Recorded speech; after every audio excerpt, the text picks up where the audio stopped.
It was a quiet Saturday afternoon when my neighbor, Mr. Anderson, knocked on our front door. My family had lived in this neighborhood for years, but we never really interacted much with him. He was a tall, reserved man in his 60s with silver-streaked hair and a quiet demeanor. Most days, he could be seen tending to his garden, watering the roses that lined his white picket fence. I always thought he was just a solitary man who preferred his own company. That day, however, something felt different.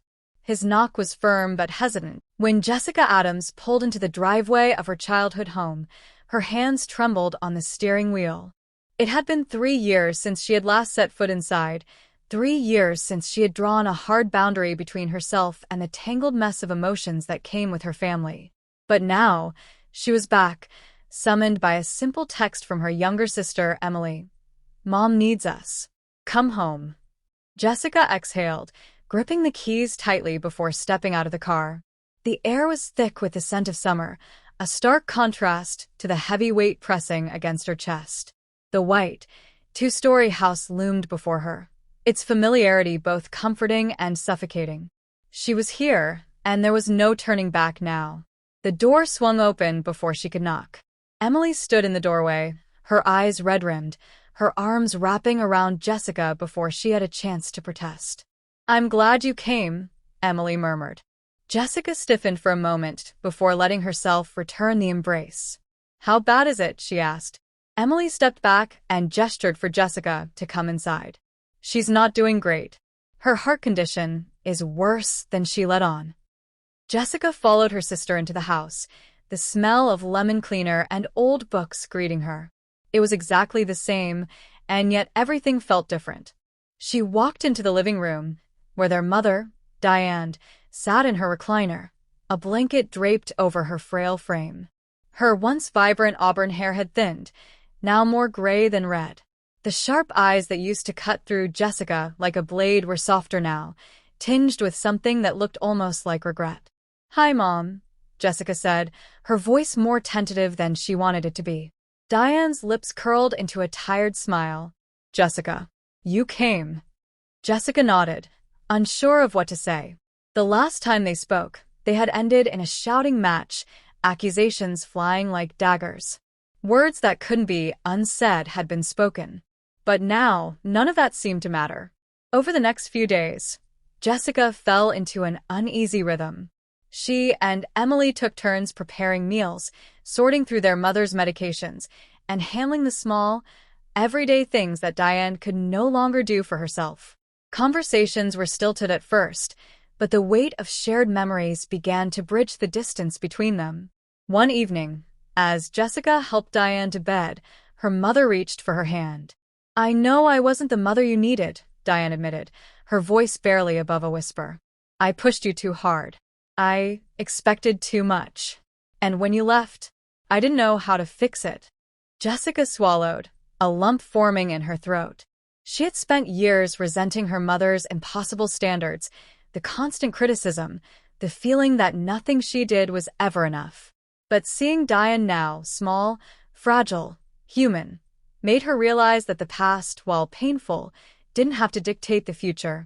"I needed space," Jessica said, her voice thick with emotion. "But I didn't stop loving you." Diane's eyes shone with unshed tears. "I know, and I hope. Maybe we can start over?" Jessica hesitated, then gave a small nod. "We can try." Healing wasn't instant, nor was it easy. But as the days turned into weeks, the wounds of the past began to mend, thread by fragile thread. And for the first time in a long time, Jessica allowed herself to believe that family, however complicated, was still worth fighting for. Jessica found herself falling into old habits, though this time they came with a gentler approach. She remembered the way her mother used to hum while cooking, the way she'd sit by the window with a book in her lap, but never really reading, just staring out at the world as if she were waiting for something. Jessica had spent her teenage years convinced that Diane was disappointed in her, that she was a burden rather than a daughter. But now, she saw the truth in the lines on her mother's face. There had been love there all along, hidden beneath layers of expectations and unspoken fears. One afternoon, Emily and Jessica sat on the porch swing, the air warm and buzzing with cicadas. "Do you think she's really changing?" Emily asked, glancing toward the living room where Diane sat watching an old movie. Jessica sighed. "I think she wants to. And that's something." Emily hesitated before speaking again. "I always envied you, you know. You got out. You made a life for yourself. I stayed because I was too scared to leave." Jessica turned to her sister, startled by the admission. "I thought you stayed because you wanted to. I thought you loved being the one she relied on." Emily gave a small, bitter laugh. "No, I stayed because I didn't know how to do anything else. But now, maybe it's time for me to figure out what I want." Jessica reached for her sister's hand, squeezing it gently. "Then we'll figure it out together." As the weeks passed, Diane's health continued to decline. Some days were better than others, but the reality of the situation was clear. They were running out of time. One evening, as Jessica sat by her mother's bedside, Diane reached for her hand again. "I'm proud of you," she whispered. Tears welled in Jessica's eyes. "I wish you had told me that sooner." Diane's fingers squeezed hers weakly. "Me too. But I'm telling you now." Jessica stayed by her mother's side that night, listening to the slow, steady breathing, memorizing every detail of the moment. When the morning came and Diane didn't wake up, Jessica felt an ache deep in her chest.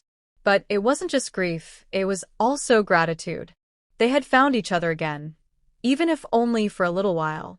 The funeral was small, intimate. Friends and family gathered, sharing stories, laughter mixing with tears.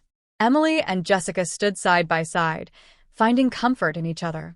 And as they walked away from the gravesite, Jessica took a deep breath, feeling the weight of the past finally begin to lift. The road to healing wasn't easy, but it was one worth walking. And with Emily by her side, she knew she wouldn't have to walk it alone.